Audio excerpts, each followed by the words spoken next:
प्रभु यीशु मसीह, प्रभु यीशु मसीह हम आनंदित हैं फिर भी प्रभु यीशु मसीह, क्योंकि प्रभु यीशु मसीह तू हर एक चीज़ों से बड़ा है। हम धन्यवाद देते हैं प्रभु यीशु मसीह, इस आराधना से तेरी महिमा हो प्रभु यीशु मसीह। हम अपने मनों को तैयार करते हैं प्रभु यीशु मसीह, हम आत्मा और सच्चाई से प्रभु यीशु मसीह तेरी आराधना करना चाहते हैं इस समय प्रभु यीशु मसीह। तेरी महिमा तेरी बड़ाई हो प्रभु यीशु मसीह। छोटी सी प्रार्थना तेरे नाम से मांगते हैं, आमीन।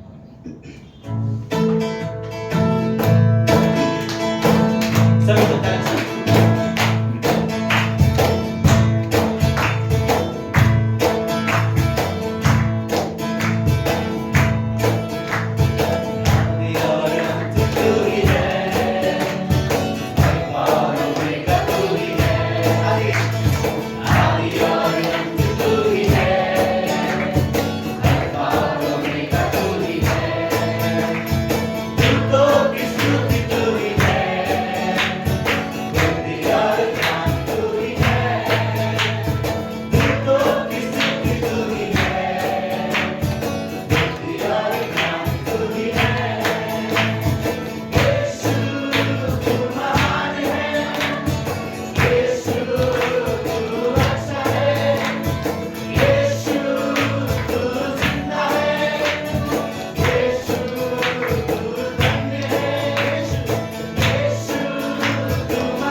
सारी सृष्टि का मालिक है प्रभु यीशु मसीह। सारी सृष्टि को तूने बनाया प्रभु यीशु मसीह। तू सर्वशक्तिमान प्रभु है प्रभु यीशु मसीह। तो हमारा गुरु है प्रभु यीशु मसीह, सच्चे प्रभु यीशु मसीह। तो हमारा पिता है, तो तेरी महिमा तेरी बड़ाई।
क्या है मन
बलिदान को हम प्रभु यीशु मसीह इस समय याद करते हैं प्रभु यीशु मसीह। प्रभु यीशु मसीह लोगों ने तुझे धुकाया प्रभु यीशु मसीह, लोगों ने प्रभु यीशु मसीह तुझ पर थप्पड़ मारे प्रभु यीशु मसीह, याद करते प्रभु यीशु मसीह कि तूने हम सभी के लिए ऐसा है प्रभु यीशु मसीह। प्रभु यीशु मसीह धन्यवाद देते प्रभु यीशु मसीह तेरे बलिदान के लिए प्रभु यीशु मसीह।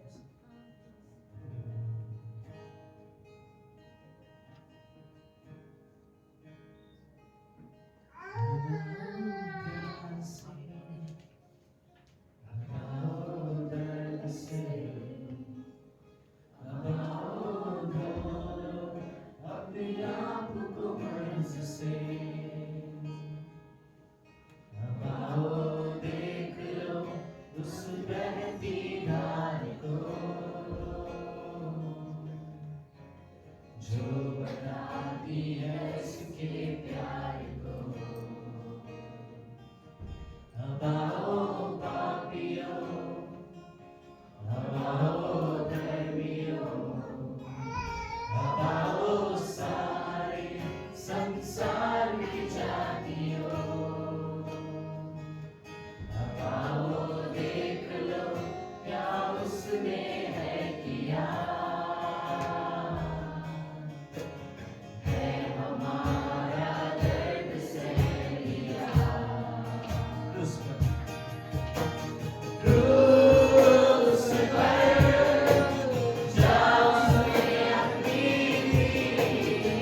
तूने हमें दी, जो हमारे लिए दी प्रभु यीशु मसीह। तूने हमें नई जिंदगी दी प्रभु यीशु मसीह। तूने हमें प्रभु यीशु मसीह पाप से छुड़ाया प्रभु यीशु मसीह। तूने प्रभु यीशु मसीह हमें स्वतंत्र किया प्रभु यीशु मसीह। तूने हमारे कर्ज को माफ किया प्रभु यीशु मसीह। अब हमारे ऊपर कोई दंड की आज्ञा नहीं है प्रभु यीशु मसीह, क्योंकि प्रभु यीशु मसीह दंड तो तूने अपने ऊपर ले लिया प्रभु यीशु मसीह। हम धन्यवाद देते प्रभु यीशु मसीह तेरे इस बलिदान के प्रभु यीशु मसीह। हम धन्यवाद देते प्रभु यीशु मसीह। धन्यवाद के प्रभु यीशु मसीह, तूने हमारे लिए फिर से एक जरिया बनाया प्रभु यीशु मसीह, ताकि हम एक हो सके प्रभु यीशु मसीह। हम धन्यवाद देते प्रभु यीशु मसीह। सब को तेरे हाथों में देते प्रभु यीशु मसीह। छोटी सी प्रार्थना तेरे नाम से।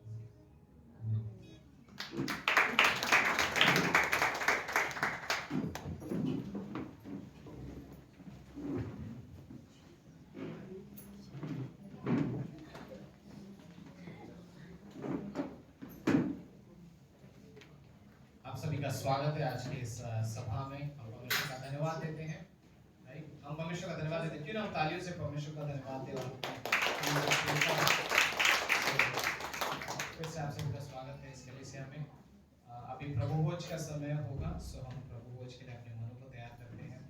ये वो समय है जहाँ पर हम हमारे बीच में हम चाहते हैं उनके लिए जो परमेश्वर प्रभु यीशु मसीह को अपना उद्धारकर्ता स्वीकारते हैं, और एक समय जहाँ पर हम स्मरण करते हैं, याद करते हैं कि परमेश्वर ने हमारे लिए जो कीमत चुकाई है। राइट, सो क्यों ना हम अपने हृदय में तो तैयार करते हैं इस समय, और हमारे बीच में जो कोई भी चीज़ है परमेश्वर के और आपके रिश्ते में अगर कुछ भी रहता है तो हम उसे परमेश्वर के सम्मुख इस समय जैसे याद करते गए थे कि परमेश्वर हमारा रिश्ता, हम चाहते हैं कि हमारा रिश्ता आपके साथ बेस्ट हो। राइट, जैसे याद करते हुए कि कोई कीमत चुकाई गई है और उस वजह से हम इस सभा में एक साथ मिलकर एक हिस्सा लेने वाले हैं। राइट, सो अपने हृदय को तैयार करते हैं और प्रार्थना करते हैं। उसके बाद वैसे गीत होगा और फिर आप आकर जूस और रोटी दे सकते हैं।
जब मैं गुनाहों में डूबा हुआ था, उस क्रूस पर मेरा नाम लिखा था। जब मैं गुनाहों में डूबा हुआ था, उस क्रूस पर मेरा नाम लिखा था। उस क्रूस पर मेरा नाम लिखा था। यीशु ने अपना खून बहाकर उस नाम को है दिखाया। यीशु मसीह ने मेरे लिए लहू बहाया। उस क्रूस की क्या बात है, जिसने हमको बचाया। यीशु मसीह ने मेरे लिए लहू बहाया। जब वो चढ़ाया था उस क्रूस पर, मसीह ने कहा है पिता माफ कर। जब वो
पैरों पे खड़े हो सकते हैं।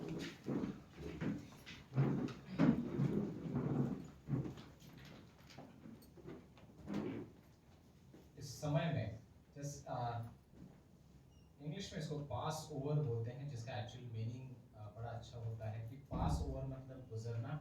सो इस समय में जब हम एक सम्मुख आते हैं, यीशु मसीह के क्रूस पर जाने से पहले वो अपने शिष्यों के साथ बैठा और उसने कहा कि ये मेरी बहुत बड़ी इच्छा है कि मैं तुम्हारे साथ एक अंतिम भोजन कर लूं। उस फसह का पर्व उस समय पे फेस्टिवल चल रहा है, पर यही फेस्टिवल जब पुराने नियम में मनाया जाता था, जब वो मिस्र देश से एक आजादी से बाहर निकलने वाले थे मूसा की अगुवाई में, तो ये एक प्रतिरूप है, एक साइन था कि आने वाले समय में कुछ पूरा होने वाला है। और इसमें दो हिस्से हैं जो मैं आपके साथ जस्ट इस 1-2 मिनट में आपके साथ बांटना चाहूंगा, ये याद करते हुए कि मिस्र से एक छुटकारा मिलने वाला है। ओके, जब छुटकारा मिलने वाला है तब मूसा कुछ आज्ञाएं देता है, परमेश्वर मूसा को कहता है, मूसा लोगों से कहता है, और कुछ चीजें होती है जो निर्गमन के 12वें अध्याय में आप इसे देखते हो। और इसी का उल्लेख पौलुस भी नए नियम में पहला कुरिन्थियों का 6 में 5 और 6 में उस बारे में कहता है कि यीशु मसीह हमारे लिए फसह का मेमना बना। और इवन यूहन्ना भी पहले अध्याय की 19वीं पंक्ति में कहता है कि ये देखो जगत का मेमना जो हमारे पापों को लेके जाता है। सो वो मेमने की तस्वीर हम नए नियम में देखते हैं, जिसका एक चिन्ह पुराने नियम से चलते आ रहा था। मुद्दा ये था 12वें अध्याय में बहुत बड़ा एक पहले वचन से 7वें वचन के बीच में वो दिखाता है कि तुम्हें मेमना कैसे चुनना है, ब्लेमिश नहीं होना, कोई उसमें आंख खराब चीजें कुछ नहीं होना चाहिए, और 10 तारीख को तुम उसे खरीदना और 14 तारीख तक उसको तुम तैयार करोगे एक तरीके से। वो 4 दिन तुम्हारे परिवार में बना रहेगा चेक करने के लिए कि सब सही है, और फिर उसके बाद उसकी बलि दी जाएगी या उसका जो सैक्रिफाइस वहां पर किया जाएगा। एक तरीके से यीशु मसीह के जीवन से अगर हम इसे कहें तो यीशु मसीह स्वयं हमारे बीच में आया, राइट, वो हमारे साथ रहा, हमारे साथ घुला मिला। वैसे ही जैसे मानो उस घर में वो मेमना उन सब के साथ घुलता मिलता था 4 दिन के अंदर, और फिर 5वें दिन में मानो उसका जो बलिदान होता था। यीशु मसीह हमारे बीच में आया, हमारे दर्द को पहचाना, उसने वो सब कुछ सहा जो एक इंसान गुजर सकता है, जिसने वो सहन कर सकता है। और फिर जब उसका बलिदान किया गया 7 से 11 में ना बड़ा अच्छा इंस्ट्रक्शंस है कि तुम्हें खाना भी कैसे है उसे एक तरीके से। वहां पर एक तस्वीर ऐसे 11वीं पंक्ति में कहता है कि जब तुम यहाँ पर खाओगे ना, वहां पर ऐसा कहता है तुम उसे इस तरीके से खाना, अपनी कमर बांध लो, लाइक बेल्ट पहन लो, पैर में जूते पहन लो, हाथ में लकड़ी लेकर मांस को जल्दी से खाना, क्योंकि यह परमेश्वर का पासओवर है, ये परमेश्वर का पर्व है, फसह का पर्व है। सिंपल सा इसका मीनिंग ये था कि एक्चुअल में इंग्लिश में बाइबल में ऐसा कहता है कि तुम ऐसे खाओ कि अब तैयारी भी करनी है आगे बढ़ने। इट्स लाइक दैट, लाइक एक तस्वीर जो चार्ल्स स्पर्जन इस तरीके से कहता है इस भक्ति के बारे में अच्छे से, कि यीशु मसीह ने एक कीमत चुकाई, अंत में जस्ट लास्ट में यीशु मसीह ने एक कीमत चुकाई, वो लहू को बहाया, उस क्रूस पर हम अपनी कीमत को समझ सकते हैं अब। लेकिन अब सिर्फ उस कीमत को नहीं देखते हैं, सिर्फ देखकर नजर मत हटाओ, और थोड़ी देर वहां पर देखो और याद करो हर एक पल को जिससे वो गुजरा है, सिर्फ इसीलिए कि आने वाले समय में भी हम इंतजार कर रहे हैं उसके वापस आने का, राइट। अब जब तक वो वापस नहीं आता, यहाँ पे जो वचन निर्गमन में भी कहता है कि तुम्हें मांस को सिर्फ काटना नहीं है, सिर्फ बलि नहीं देनी है, उस बलि को तुम खाओगे भी। इसका सिंपल मतलब ये था कि जब तुमने यीशु मसीह पर विश्वास कर लिया है, अब तुम्हारा जीवन भी उसी के ऊपर होना चाहिए, राइट। फीड ऑन क्राइस्ट बोलते हैं ना, मसीह पर तुम आधारित रहकर उससे जीवन। यीशु मसीह ने कहा, राइट, मेरी देह को खा लो, मेरी देह को खा लो। एक तरीके से लोगों को ये बात बुरी लगी, मतलब पॉइंट इज कि हम आज उसके शरीर का हिस्सा इसके लिए से हमें, और आज जब पुलपिट से संदेश आएगा हम कहते हैं परमेश्वर हमने इसे खाया, राइट। सो शिष्य में जब क्रूस पर जाने से पहले उसने अपने शिष्यों से कहा मत्ती 26:26 में कि मैं जा रहा हूँ पर मेरे याद में तुम इसे क्या करना, राइट। सो हम इस रोटी को लेते हैं, इसी के साथ उसने कहा ये मेरा लहू है जो तुम्हारे लिए बहाया जाता है, एक चिन्ह याद करते हुए कि उसने हमारे लिए लहू बहाया।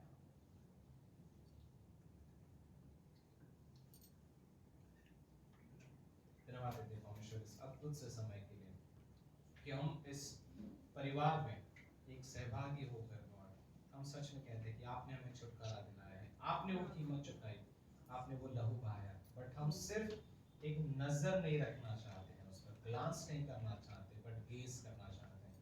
हम सिर्फ देखकर अपना आंख नजरिया हटाना नहीं चाहते, बट हम ताकना चाहते हैं कि आपने सच में बहुत कुछ किया है परमेश्वर। हम हम समझ सकना चाहते हैं।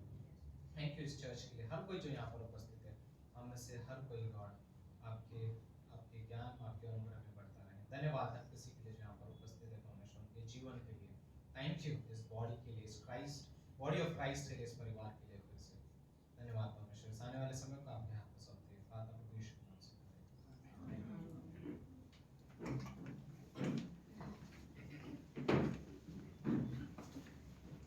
Okay, आप लोग I have different gowns today, so thank you. So आप लोग ठीक हो सब? आप लोग अच्छे हो? आप अपने पड़ोसी से कैसे हो? क्या आपको मिलकर खुशी हुई?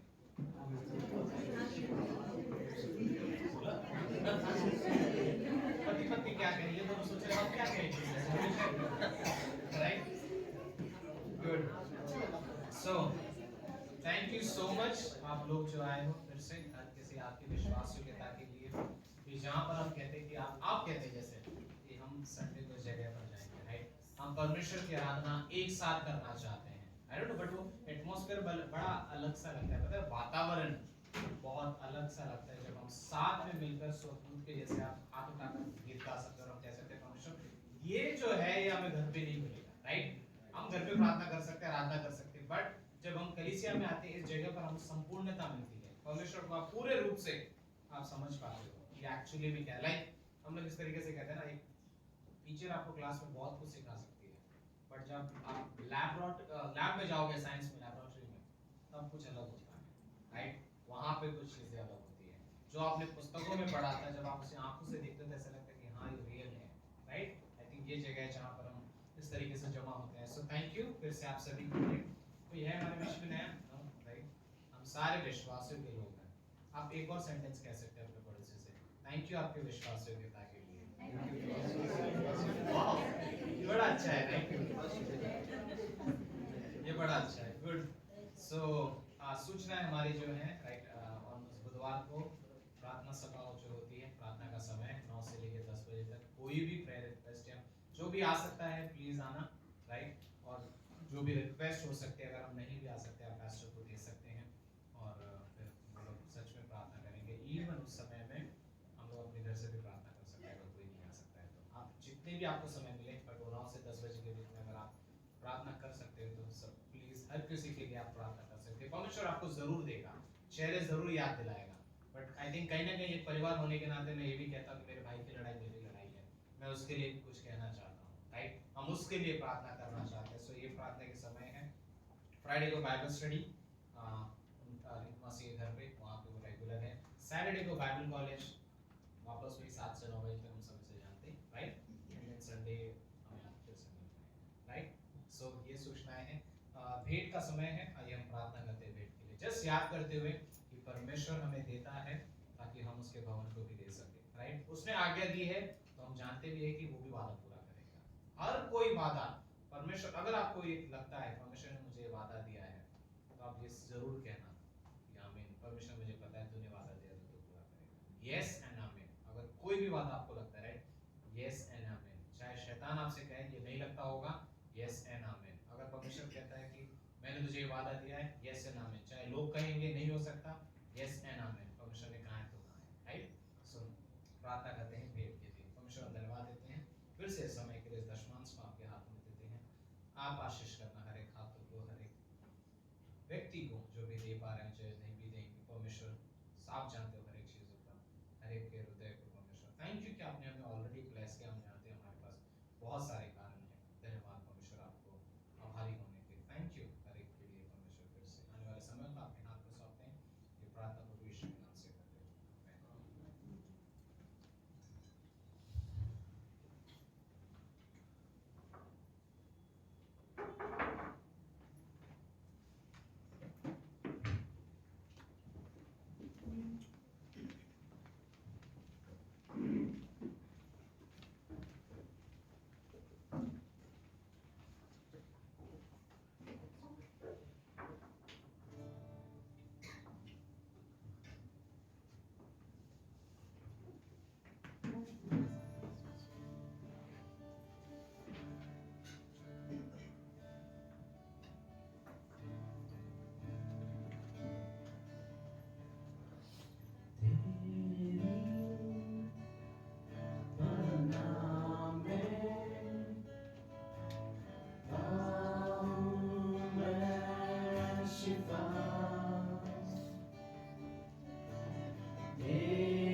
सॉरी।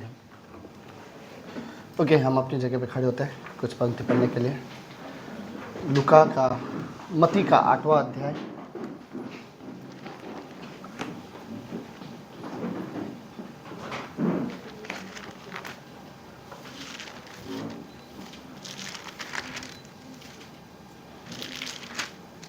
हम्म, 23 से लेकर 27वीं पंक्ति तक।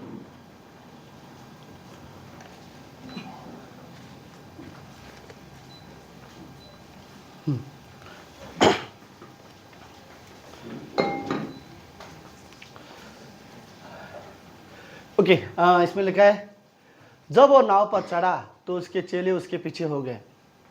और देखो, झील में एक ऐसा बड़ा तूफान उठा कि नाव लहरों से ढलने लगी और वह सो रहा था। यीशु मसीह के बारे में बात कर रहे हैं, वो सो रहा था।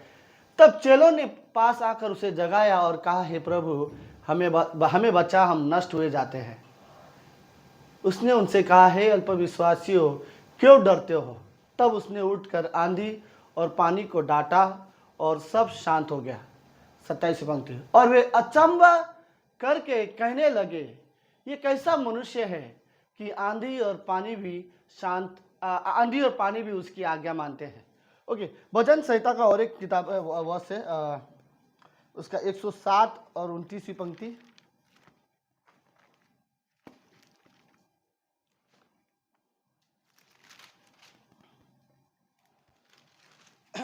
वह आंधी को शांत कर देता है और तरंगे बैठ जाता है। राइट। सो परमेश्वर वो परमेश्वर है जो आंधी को शांत कर सकता है। भजन संहिता किताब में पुराने नियम में ऑलरेडी लिखा है कि परमेश्वर आंधी को शांत करता है। और इजराइल के लोगों को पुराने नियम अच्छे से पता है। और उनके समय में जब आंधी आ रही है तो वो डर रहे कि हम मरने वाले हैं। राइट। उनको पता है परमेश्वर क्या कर सकता है, आंधी शांत कर सकता है। राइट। और परमेश्वर सो रहा है लेकिन चेले डर के मारे चिल्ला रहे थे। तो आज मैं आंधी के बारे में बात करना चाहता हूँ। हम सभी के जीवन में कभी ना कभी कोई ना कोई आंधी टकराई होगी। कोई ना कोई प्रॉब्लम, कोई ना कोई परेशानी, कोई ना कोई फेलियर, हार, या कभी ना कभी हम नकारे गए होंगे, रिजेक्ट किए गए होंगे और हमें अंदर से सच में बुरा लगा होगा। और वो पल जब हम रियली बुरे लगे होंगे, मे बी थोड़ा डीप, कई सारे लोग रियली रो रहे होंगे अपने जीवन में, अकेले महसूस कर रहे होंगे, बुरा लग रहा होगा। राइट। और वो ऐसा लग रहा होगा कि ये पल हमारे जीवन से कब निकल जाए। राइट। और बाइबल बोलती है परमेश्वर आंधी को शांत कर सकता है। राइट। कुछ आंधी गलत तरीके भी होती है। कुछ आंधी होता है ना, एक आंधी ये भी हो जाता है इंसान के जीवन में तकलीफ है, दुख है, दर्द है। और दूसरा आंधी एक ऐसा होता है कि इंसान बहुत भड़क रहा है, बहुत चिल्ला रही बात करे ना, क्योंकि अंदर से वो गुस्से में है। गुस्सा भी एक तरह का आंधी हो सकता है। राइट। और तो हम सब ने कभी ना कभी अपने जीवन में आंधी से टकराए हैं। तो हम उस आंधी के बारे में बात करेंगे आज।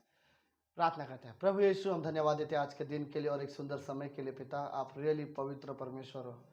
हम सभी के जीवन में आंधी आई, आंधी गई, और आगे भी हमारे जीवन में ऐसे आंधियाँ आ सकती है जो हमारे जीवन से टकरा सकती है।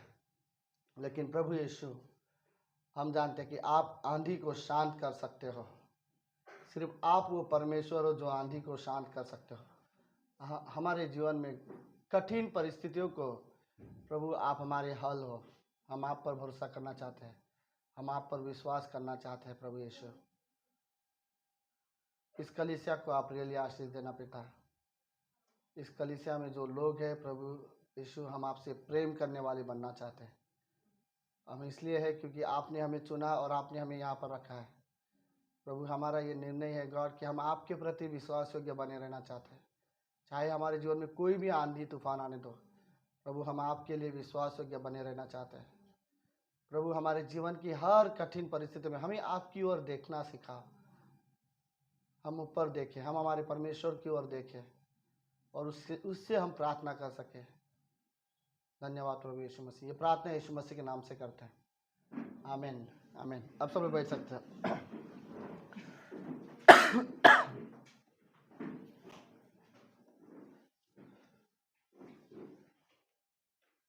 ओके, सब लोग ठीक है? यस। आंधी मतलब बाइबल में एक सताव, एक कठिन परिस्थितियां, ओके, एक प्रॉब्लम जिसे हम फेस करते हैं, जो इस कमरे में हम सभी ने अपने जीवन में कभी ना कभी प्रॉब्लम को फेस किया रहेगा, राइट। और और कभी कभी हम अकेले रहे होंगे उस प्रॉब्लम को फेस करते समय, राइट। सो सो लेट्स, ये कहानी ऐसी है, यीशु मसीह एक जहाज से जा रहा था, तो चेले हमेशा यीशु मसीह के पीछे जाना पसंद करते थे। तो चेले यीशु मसीह के पीछे चले गए, और जब वो नाव में बैठे और नाव समुद्र के बीचों बीच जब था, तो जोर से तूफान आने लगी और जहाज जो था बहुत डूबने जैसा हो गया था कि पानी अंदर आ रहा था, राइट।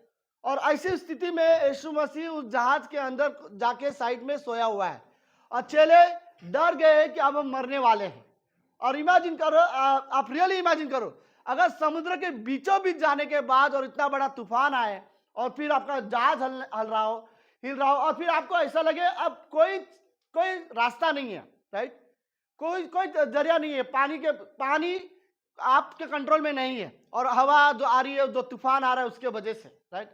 और फिर भी आप देख रहे हो एक आदमी है जो आराम से सोया है, और आप उसके पीछे आए हो, राइट। और चेले डर के मारे यीशु मसीह को उठा रहे, प्रभु यीशु उठो, हम और चिल्ला के बोले थे, प्रभु हम मरने वाले हैं, हमें बचाओ, राइट।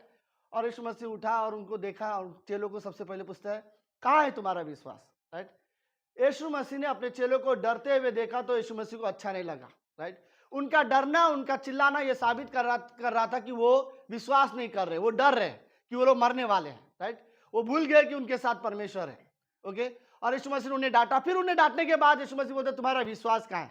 एक सवाल यीशु मसीह हमेशा अपने लोगों को पूछना पसंद करेगा, सब लोग है, सवाल ये है, ओके, तुम्हारा विश्वास कहाँ है, ओके। क्या हम सच में अपने विश्वास में जीवित है? क्या हम अपने विश्वास के अनुसार जीवन जी रहे? हमारे जीवन में कई सारे प्रॉब्लम, कई सारी कठिनाइयां, कई सारे प्रॉब्लम्स डेफिनेटली आएंगे। मैं सच में कहता हूं, परमेश्वर ये नहीं देखता कि आप कितना दुखी हो, कितना प्रॉब्लम आपके जीवन में, कितना तकलीफ है। परमेश्वर सिर्फ यह देखेगा कि आपका विश्वास कहां पर है, राइट।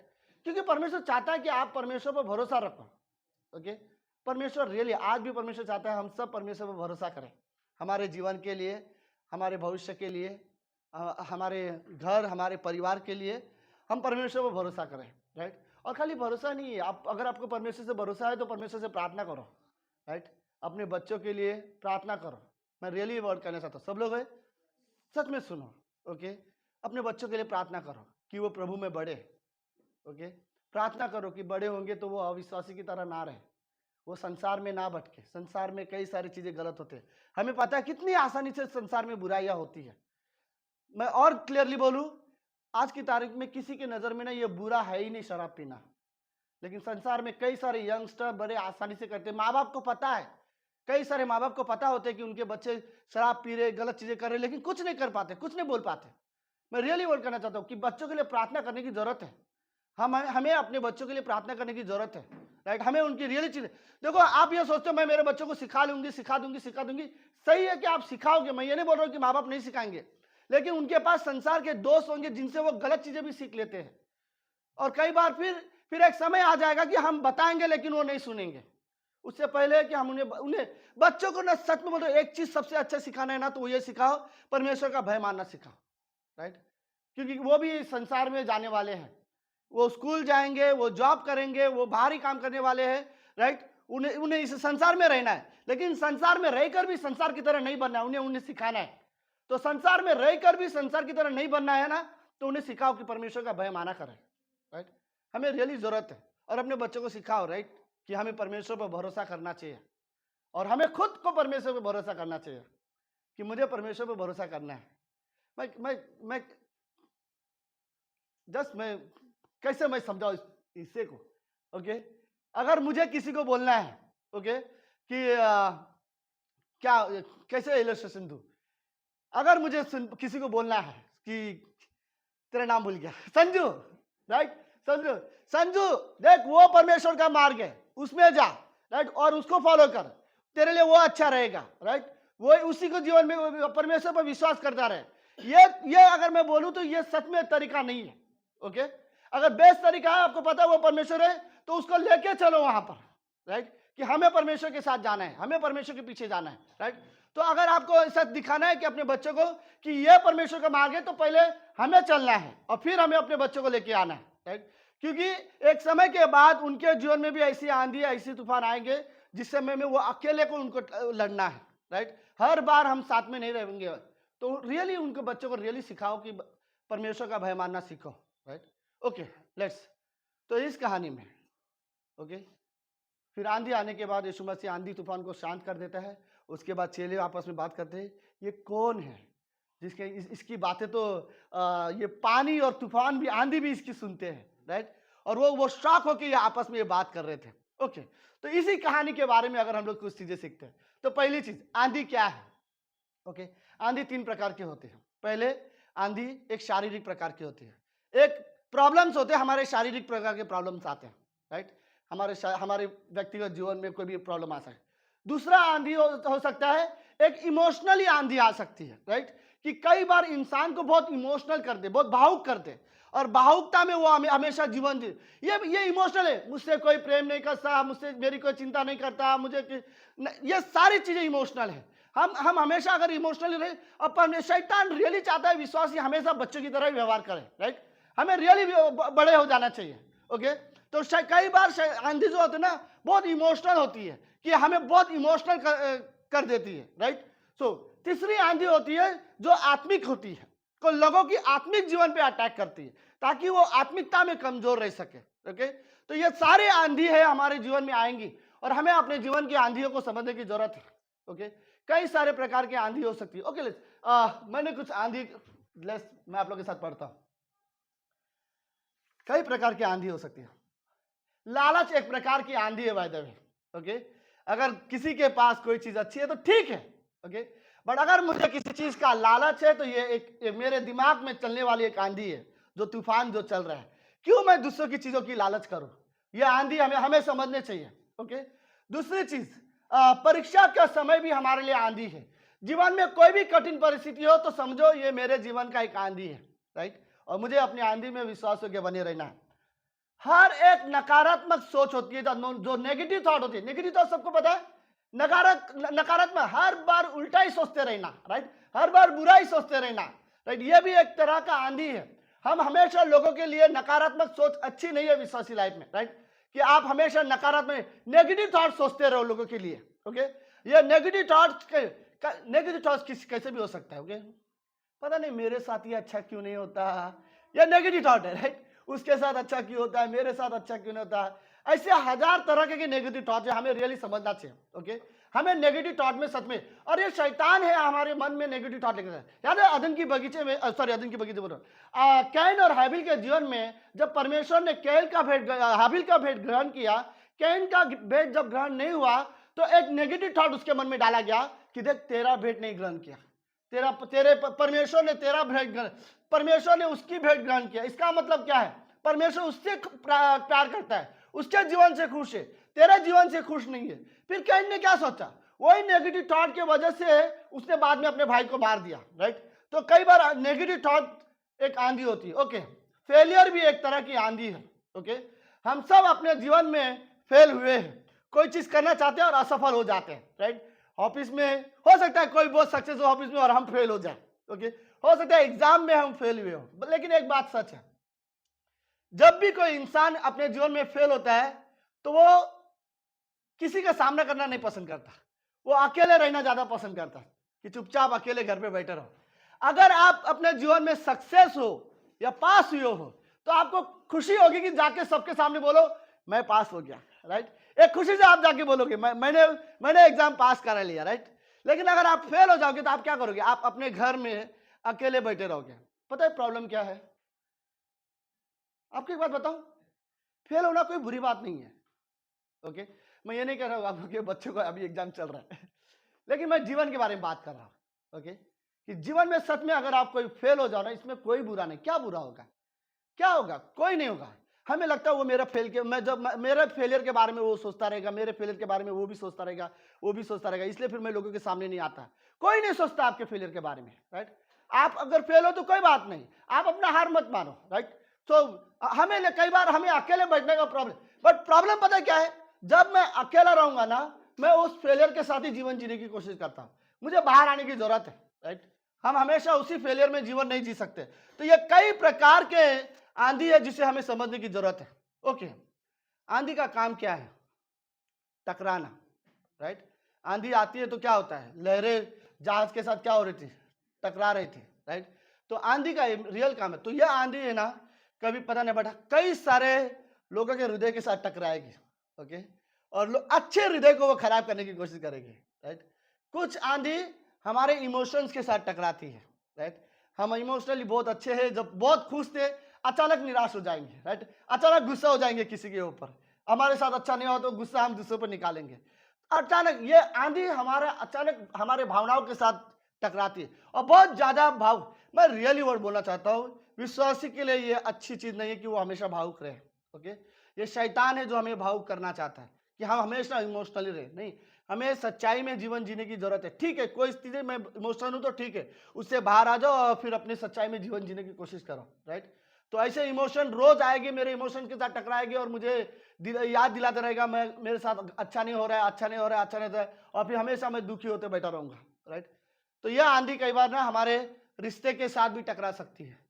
कोई भी रिश्ते हो, पति पत्नी के रिश्ते में टकरा सकती है, फिर उनके बीच में प्रॉब्लम आ सकता है, भाई भाई के बीच में टकरा सकती है आंधी, राइट। विश्वासियों के बीच में भी ये आंधी आके टकरा सकती है, दोस्ती में ये आंधी आके टकरा सकती है। और अचानक हमारे पास सब कुछ अच्छा चल रहा था, एक आंधी आई और प्रॉब्लम खड़ा कर दिया, राइट। तो ये आंधी आ सकती है, किसी कोई भी रिश्ते में आ सकती है। हमें रियली संभल के रहने की जरूरत है, ओके। कोई भी प्रॉब्लम की वजह से मैं पूरी ये स्टोरी नहीं बताऊंगा, बट बड़े शॉर्ट में पास्टर काले एक बार एक कहानी बताया था। पति पत्नी का एक समय में ऐसा हुआ कि रात को बहुत ज्यादा झगड़ा हुआ था, और रात को इतना जोर से झगड़ा हुआ, फिर गुस्से में दोनों ने एक दूसरे से बात नहीं किए, फिर दोनों अपने अपने घर में सो गए। अगले दिन जब सुबह हुआ तो पत्नी कुछ काम कर रही थी, तो नहीं ऐसा भी नहीं होता, क्या होता है, कोई बिल्ली ने अचार की बोतल तोड़ दिया था, राइट। तो जब पत्नी आई तो देखती है, तो उसे लगा जरूरी मेरे ये हस्बैंड ने तोड़ा है, गुस्से की वजह से मेरा गुस्सा उसने इसके ऊपर निकाला, तो वो भी उसने वैसे ही छोड़ दिया और वो चली गई, उसने भी उससे साफ नहीं किया। फिर थोड़ी देर के बाद हस्बैंड आए, बोलते हैं जरूर इसने मेरा गुस्सा ना मेरी वाइफ ने ना अचार के बर्नी पे डाल दिया, राइट। और वो भी गुस्से में आके चला गया, उसने बोला मैं भी साफ नहीं करूंगा। पता है क्या हुआ? और ये रियल कहानी बोलते हैं, मैंने पास्टर काल से सुना था। बोलते 18 साल पति पत्नी ने एक दूसरे से बात नहीं किया, और 18 साल के लिए वो लोग अलग हो गए थे, और उनको लगा कि एक दूसरे के, मेरा गुस्सा उसने बर्तन पे निकालिया, उसको लगा मेरा गुस्सा उसने बर्तन पे लगाया। बट शैतान को रियली एक ऐसा आंधी आ जाते हैं कि रिश्ते टूटने लगते हैं, ओके। हमें सीखना पड़ेगा कि हम हमारे रिश्ते में ना परमेश्वर को ज्यादा इंपॉर्टेंस दें, ओके। दाऊद ने योनातान से कहा था तेरे बीच और मेरे बीच, योनातान ने दाऊद से कहा था तेरे बीच और मेरे बीच, तेरे परिवार मेरे परिवार के बीच में, राइट। परमेश्वर हमेशा बना रहना चाहिए, राइट। ये रिश्ते परमेश्वर के अलग होकर हम नहीं जी रहे। आंधी आएगी, आंधी टकराएगी, लेकिन हमारे रिश्ते बने रहने चाहिए, राइट। तो आंधी का काम है टकराना। कई सारे आंधी शादीशुदा जीवन में कई बार आंधी ना सिंगल लोगों के लाइफ से भी टकरा सकती है, राइट। कई सारे लोग जो परमेश्वर के साथ चलना चाहते हैं, एक ऐसी आंधी आ जाती है और वो भटक जाते हैं, ओके। और कई सारे गलत रास्ते हम चुन लेते हैं, पर हमें रियली सावधान रहना चाहिए। आंधी किसी के लाइफ में भी आ सकती है और हमें रियली संभल के रहने की जरूरत है, राइट।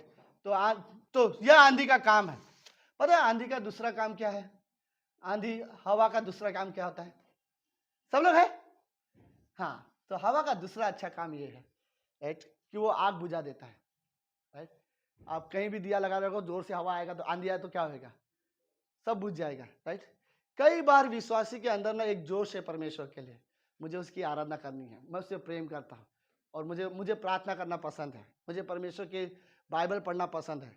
लेकिन कई बार हम नए विश्वासी होते हैं, बट कभी हमारे जीवन में आंधी आ जाए और वो हमारे अंदर की वो आग को बुझा देते हैं, हमें पता नहीं चलता। अभी ऐसा लगता है अरे इतना वापस चल जाना है और वापस प्रार्थना करना है, वापस आराधना करनी है, फिर धीरे धीरे ये चीजें बोर होने लगती है। फिर अगर मैं रियली कहना चाहता हूँ, प्रार्थना, आराधना, वचन अगर आपके लिए बोरिंग चीज होती ना, तो ये समझ लो शैतान ने हमारे हृदय के अंदर जो एक फायर था वो बुझा दिया है, राइट। जो एक भूख था हमारे हृदय में परमेश्वर के लिए, वो बुझ चुकी है। हमें रियली जरूरत है कि हम वापस हमारे जीवन में मुझे वो भूख वापस चाहिए, ताकि मुझे पहले परमेश्वर की तरह पहले की तरह मैं प्रार्थना करने वाला व्यक्ति बनूं, राइट, मैं आराधना करने वाला व्यक्ति बनना चाहता हूँ। ऐसा नहीं होना चाहिए कि शैतान हमारे अंदर के तूफान बोलते ना, आंधी आके हमारे अंदर के हृदय के एक आग को बुझा सके, राइट। सो आंधी कुछ भी कर सकता है। सो ओके, आंधी का काम है, सब लोग है। आंधी का काम है, आंधी आएगा और आंधी जाएगा, लेकिन मैं ये बात रियली बताना चाहता हूँ, सुनो, ओके। आंधी का एक चीज है, आंधी हमेशा के लिए नहीं आएगा, आंधी आएगा और आंधी चला जाएगा, लेकिन ये आंधी हमेशा नहीं रहेगा। लेकिन ये बुधवार को मैंने ये इलस्ट्रेशन समझाने की कोशिश कर रहा था, राइट। पता नहीं मैं अभी कोशिश कर रहा हूँ कि मैं दोबारा उसी चीज को दोबारा समझाने की कोशिश करूँ, ओके। नहीं, ज्यादा चीजें नहीं रख सकता वरना सब गिर जाएंगे, ओके। और क्या, चलो ठीक है, सब लोग है, अभी ये चीजें समझने की कोशिश करें। अगर मेरे जीवन में कोई आंधी आती है, राइट, लेकिन मेरे जीवन में बहुत सारी चीजें हैं, ओके। मेरे जीवन में नौकरी है, मेरा जीवन में करियर है, मेरा जीवन में मेरा भविष्य है, फिर मेरा परिवार है, और मेरे जीवन में मेरा क्रिश्चियन लाइफ भी है, परमेश्वर की जीवन चीजें भी है। और ये जब अचानक मेरे जीवन से और मेरे जीवन में बहुत से रिश्ते भी है मेरे, राइट। और अचानक जब जोर से आंधी आएगी तो क्या करेगा, ये सारी चीज को उड़ा के लेके जाएगा, राइट। और मेरे जीवन में ये जो सारी चीजें हैं वो उनमें से कई सारी चीजें उड़ के चले जाएंगे। होगा क्या कि सिर्फ मेरे पास वही चीजें रहेगा जिसको मैं पकड़ के रखा हूं, राइट। मैं आंधी के समय में मैं सारी चीजों को नहीं समझा सकता, राइट। संसार की चीजें, आत्मिक चीजें और मेरा परिवार सब कुछ नहीं पकड़ के रख सकता, सारे के सारे उड़ जाएंगे। लेकिन जो चीज को मैं पकड़ के रखूंगा वो चीज रहेगी, बाकी सब चली जाएगी, राइट। तो यह आंधी कई बार ऐसा करे, आंधी डेफिनेटली आएगी। सवाल यह है कि आपने क्या पकड़ के रखा है। सबसे बेस्ट होगा कि आप आत्मिक चीजें पकड़ के रखो, परमेश्वर की बुलाहट को पकड़ के रखो, अपने विश्वास को पकड़ के रखो, आपके अंदर जो परमेश्वर के लिए प्रेम है उस प्रेम को पकड़ के रखो, आप जो परमेश्वर का आदर करते हो वो आदर को पकड़ के रखो, आपके अंदर जो परमेश्वर के लिए एक भूख है उस भूख को पकड़ के रखो। बाकी संसार की चीजें जाने दो, राइट। और नौकरी जाएगी वापस आएगी, प्रॉब्लम, परिवार जाएंगे वापस रिश्ते आ जाएंगे, दोस्त जाएंगे वापस आ जाएंगे, लेकिन जो आत्मिक चीज है मुझे उसके लिए विश्वास बने रहने की जरूरत है, राइट। ये आंधी आएगी और सब कुछ लेके जाएगा, लेकिन ऐसा ना हो कि आत्मिक चीजें चले गए, परमेश्वर का दर्शन जो था वो चला गया, विजन चला गया, मेरी बुलाहट भी चली गई, मैं जो प्रेम करता था वो भी बुझ गया, विश्वास भी ना रहा और संसार की चीजें पकड़ के मैं बैठा हूं, राइट। तो हमें रियली समझना चाहिए। ऐसी आंधी बाइबल में एक व्यक्ति के जीवन में आई थी जिसका नाम है अय्यूब के जीवन में, राइट। अय्यूब के पहले अध्याय में पहली पंक्ति में अय्यूब के परिवार के, पहली पंक्ति में अय्यूब के चरित्र के बारे में बात करता है, दूसरी पंक्ति में अय्यूब के किसके बारे में बात करता है, पहली पंक्ति में अय्यूब के चरित्र के बारे में बात करता है, दूसरी पंक्ति में अय्यूब के प्रॉपर्टी के बारे में बात करता है, और तीसरी पंक्ति में शायद वो अय्यूब के परिवार के बारे में बात करता है। तो तीन चीजों के बारे में बात करता है, सब लोग है, ओके। पहला उसका क्या है, चरित्र के बारे में बात करता है, दूसरा उसका परिवार में भी दूसरा परिवार के बारे में बात करता है, राइट। और फिर तीसरा है उसकी प्रॉपर्टी के बारे में बात करता है। अब अय्यूब के जीवन में जब आंधी आई, जब प्रॉब्लम आया, ओके, एक ही दिन में 10 बच्चे मारे गए और उसे वो रोक नहीं पाया। एक ही दिन में उसकी पत्नी उसको छोड़ के चली गई, उसे भी वो रोक नहीं पाया। सारा खेत में उसके जो कटनी का समय आ रहा था उस समय दुश्मनों ने आके आग लगा दिया, वो भी उसे रोक नहीं पाया। सारे भेड़ बकरी जितना भी उसके प्रॉपर्टी थे सारे दुश्मनों ने लेके चले गए और सारे नौकरों को मार दिया, वो किसी को भी नहीं बचा पाया। और आखिरी में जो उसने बचा पाया तो सिर्फ उसने चरित्र को, राइट। परिवार को वो रोक नहीं पाया, अंत में परिवार वापस मिले उसको, राइट। प्रॉपर्टी को उसने रोक नहीं पाया लेकिन अंत में प्रॉपर्टी मिला उसको। लेकिन एक चीज था जो परमेश्वर ने उसके बारे में बोला था शैतान को, क्या तूने मेरे दास अय्यूब को देखा है, उसके जैसा खरा, उसके जैसा भय मानने वाला, उसके जैसा विश्वास योग्य धरती पर कोई नहीं है। जब दूसरी बार ये सारे चीजें चले गए, परमेश्वर दोबारा शैतान के सामने आके खड़ा होकर बोलता है, क्या तूने मेरे दास अय्यूब को देखा, उसके जैसा खरा, उसके जैसा भय मानने वाला, उसका जैसा आदर करने वाला इस धरती पर दूसरा कोई भी नहीं है। जबकि तूने उसकी सारी चीजें ले ली तब भी वो व्यक्ति वैसा ही है, राइट। तो अय्यूब अपने परिवार को नहीं। तो हमारे जीवन में जब प्रॉब्लम्स आएंगे ना, हम कई सारी चीजें को पकड़ के नहीं रह सकते, कई सारी चीज को हम चाहते हैं और हमें पसंद भी है लेकिन हम रोक नहीं सकते, कई सारी चीजें चले जाएंगे, राइट। लेकिन सवाल ये है आप कौन सी चीजों को थामे रखोगे, राइट। कभी कभी हमें रियली जरूरत है कि हम आत्मिक चीजों को पकड़ के रखें, ना कि संसार की चीजों को, राइट। कई बार लोग संसार की चीजों को पकड़ के रखते और आत्मिक चीजें चली जाती है, राइट। ऐसे हमारे जीवन में सच में नहीं होनी चाहिए, ओके। आखिरी में और एक व्यक्ति है जिसके जीवन में एक बहुत अच्छा सुनेमवासी स्त्री, जिसके जीवन में और एक प्रॉब्लम आए थे, सब लोग है, ओके। आखिरी में 2-3 मिनट ओके सुनो, हुआ ये था, सुनिए मौसी जो एक स्त्री थी, उसे सुनिए मौसी एक शहर का नाम है, उसने बोला कि अपने पति को बोला, ये व्यक्ति जो है हमारे गांव में हमेशा आ रहा है, मुझे लगता है ये व्यक्ति परमेश्वर का जन है, परमेश्वर का दास है। हम एक काम करते हैं, हम हमारे घर में एक रूम बना देते हैं, जब भी वो हमारे शहर में आएगा ना, हम लोग उसे हमारे घर में रुकाएंगे, खाना देंगे। वहाँ पर उसने एक बेड रखा, एक कुर्सी रखा, एक दिया रखा और एक टेबल रखा, ताकि वो पढ़ाई कर सके, वो आराम कर सके, वो वहाँ पे खाना खा सके, इसके लिए। और वो वहाँ पर वो वहाँ पर आके प्रार्थना कर सके, इसके लिए उसने अपने घर में एक रूम बना दिया, ताकि जब भी आए वो वहाँ पे प्रार्थना करेगा। तो वो व्यक्ति ने जब उसको पूछा, अपने दास सेवक से पूछा कि ये स्त्री ने जो हमारे लिए इतना किया, पता करो इसे कोई चीज की जरूरत है क्या, हम भी उसके लिए कुछ करना चाहते हैं। तो उसे कहा गया ये स्त्री जो है ना कई सालों से बांझ है, इसको कोई बच्चा नहीं हुआ है। तो उसने उस स्त्री को बुलाया और एलिया ने कहा अगले साल तुझे एक बच्चा होगा। और अगले साल उसको बच्चा हो गया। और बच्चा होने के 10 साल के बाद, कहानी ऐसी है, 10 साल के बाद, 10 साल तक, ओके, कहानी होने के 10 साल के बाद वो लड़का जब अपने पिता के साथ खेत में काम कर रहा था, तो काम करते करते अचानक वो उसका सर दर्द देने लगा। और तो पिता उसको समझा रहा है ठीक नहीं हो रहा है, तो पिता ने बोला अपने दास से एक काम कर, इसको माँ के पास छोड़ दो।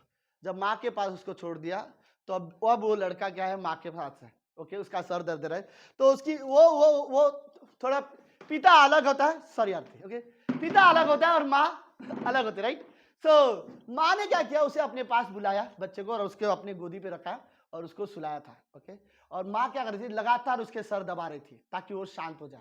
सर दबा रही है, सर दबा रही है, ताकि बच्चे का सर दर्द न हो, कोशिश कर रही है, राइट। आज की जैसे हम बड़े आसानी से मेडिसिन ले सकते हैं, वैसा कुछ नहीं था, राइट। तो बहुत देर तक उसने सर दबाया, बट फाइनली वो दबा रही है, लेकिन लड़का तड़प रहा है, वो कुछ नहीं कर पा रही है। फिर फाइनली वो लड़का वहीं पर मर गया। तो उसकी माँ कोशिश कर रही है उठाने का, जगाने का, बच्चे को हिलाने का कोशिश कर रही है कि वो ठीक हो जाए। फिर जब उसने देखा कि इसने सांस लेना भी बंद कर दिया है और फिर होता है ना बॉडी फिर ठंडा होने लगता है, तो माँ ने क्या किया, उसको खुद समझ में नहीं आया, तो अपने उसी बच्चे को जो मर चुका है उसे उठा के उसी रूम में जाके रख दिया, जो रूम में उसने परमेश्वर के दास के लिए वो रूम बनाया था, राइट। और फिर वो दौड़ते हुए परमेश्वर के दास को बुला के लेके आई। और जब उसका दास ने, पहले तो उसने अपने एक सेवक को बोला, गेहजी को, जा मेरी छड़ी ले, बच्चे के मुंह पे हाथ रखना, वो बच्चा जिंदा हो जाएगा। तो गेहजी बहुत खुश हो गया कि आज मैं चंगाई करने वाला हूं, एक मरे हुए बच्चे को जिंदा करने वाला हूं। तो गेहजी गया उस घर में और बच्चा वो उसी रूम में लेटा हुआ था, वो छड़ी उसके मुंह में लगा रहा है, बच्चा जिंदा नहीं हो रहा है। फिर दोबारा लगाया, बच्चा जिंदा नहीं हो रहा है। फिर गेहजी को समझ में नहीं आ रहा है अब मैं क्या करूं, राइट। फिर उसके बाद वो माँ वापस गई, उसने वापस उस व्यक्ति से कहा कि मेरा बच्चा अभी भी जिंदा नहीं हुआ है, आप चलो। फिर जब वो आया और उसने फिर दरवाजा लगाया, अंदर वो रूम के अंदर आया, उसने कड़ी लगाया और सबसे पहले आदमी ने क्या किया, खाट के बाजू में घुटने पे आके प्रार्थना करने लगा, राइट। तो गेहजी का प्रॉब्लम क्या था, वो चंगाई कैसे करना चाहता था, छड़ी के साथ, राइट। लेकिन जो एलिया था उसने क्या किया, वो छड़ी, वो तो जस्ट एक कहा थी, राइट। बट मेन चीज वहां पर जो उसने मिस किया था वो था प्रार्थना, ओके।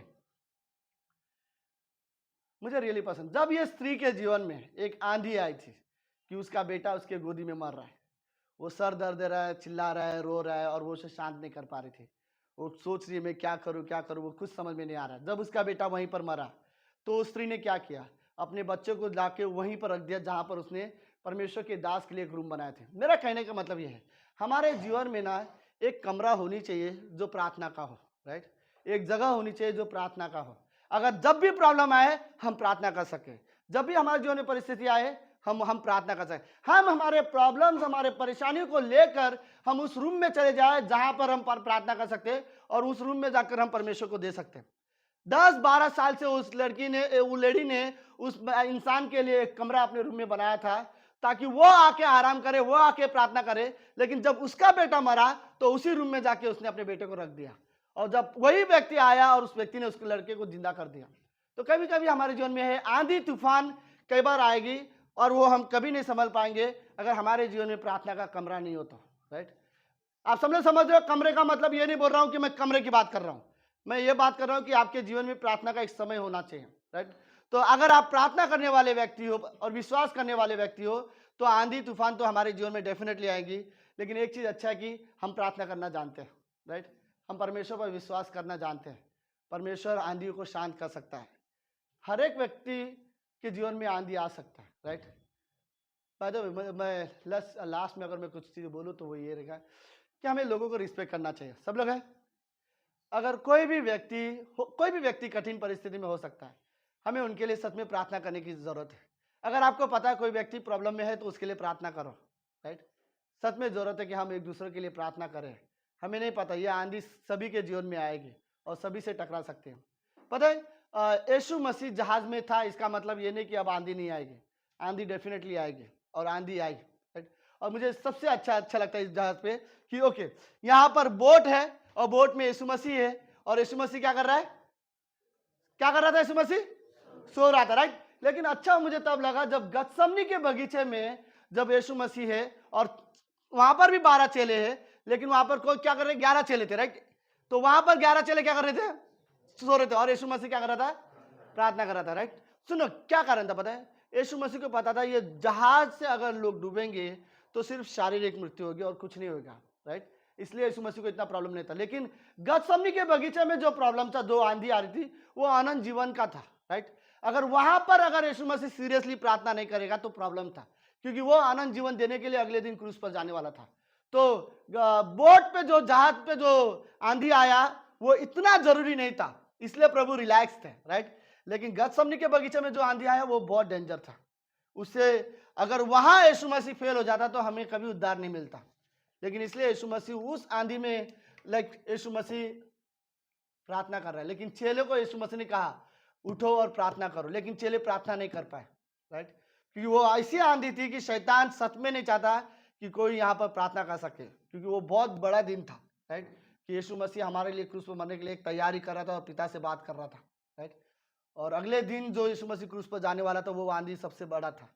ये जहाज वाला आंधी तो फिर भी ठीक था। लेकिन हमारा प्रॉब्लम यही है, हम अनंत जीवन के लिए इतना नहीं लड़ते हैं, अनंत जीवन के लिए इतना चीजें हाथ पैर नहीं मारते, राइट, जितना शारीरिक जीवन के लिए हम लोग करते हैं। हमें शारीरिक जीवन सुरक्षित चाहिए, अनंत जीवन से कहीं बड़ा, राइट। बट हमें रियली अंत में पता चलेगा एक दिन जब हम परमेश्वर के पास होंगे कि अनंत जीवन हमारे लिए ज्यादा जरूरी था। आमीन, आमीन। ओके, लेट्स प्रार्थना करते हैं। प्रभु यीशु धन्यवाद पिता आज की शाम के लिए। हर एक व्यक्ति अपने जीवन में कभी ना कभी आंधी तूफान का सामना कर सकता है, कठिन परिस्थितियों का सामना कर सकता है। लेकिन प्रभु हमारे लिए सच में ज़रूरत है कि अय्यूब की तरह, अय्यूब ने अपने जीवन में इतने बड़े आंधी में भी, अय्यूब 19वें अध्याय में कहता कि मैं जानता हूँ मेरा उद्धारकर्ता जीवित है।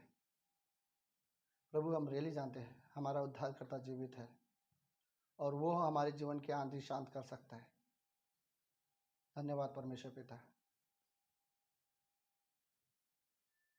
हमें आपके साथ बने रहना, आपके लिए विश्वास योग्य बने रहना, आपसे प्रेम करना सिखाओ प्रभु यीशु। हम रियली चाहते हैं कि हम आपके साथ बने रहे। धन्यवाद इस जीवन के लिए। धन्यवाद प्रभु। हमारे जीवन में आंधी तूफान आते रहते हैं, आंधी आएगी आंधी जाएगी, लेकिन प्रभु हम रियली चाहते हैं कि हम आत्मिक चीज़ों को थामे रह सके अपने जीवन में पिता। धन्यवाद। ये प्रार्थना यीशु मसीह के नाम से करते हैं, आमीन, आमीन।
हूँ पिता इस समय के लिए।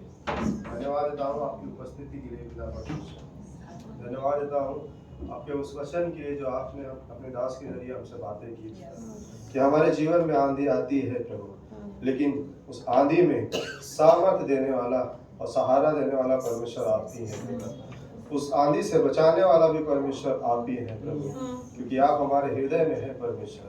आप हमारे साथ रहता है परमेश्वर, और आप हमारी ज़रूरतें पूरी करता है परमेश्वर। आपका वचन कहता है डरो मत, क्योंकि आप हमारे साथ है परमेश्वर। धन्यवाद देता हूँ प्रभु यहाँ पर उपस्थित हर एक लोगों के लिए प्रभु, कि जैसे यहाँ से बाहर जाए परमेश्वर। मैं आशा करता हूँ कि शैतान हमारे पीछे लगेगा, लेकिन आप हमारे साथ है परमेश्वर। तो हम किससे डरे, क्योंकि आपका वचन कहता है यदि आप हमारे साथ है तो हमारे विरुद्ध खड़ा होने वाला कौन है परमेश्वर। धन्यवाद देता हूँ प्रभु यहाँ पर उपस्थित हर एक को अच्छी सेहत में रखे परमेश्वर, और आपका सुरक्षा कवच बना रहे परमेश्वर। आपकी उपस्थिति हर एक लोगों के साथ बनी रहे, और आप हर एक को आशीष करें पिता। धन्यवाद देता हूँ आपकी उपस्थिति हमारे बीच में थी परमेश्वर, और आपने हमें आशीष किया, हमारे आराधना को ग्रहण किया पिता। धन्यवाद। ये प्रार्थना आपके पुत्र प्रभु यीशु मसीह के नाम से करते हैं, आमीन।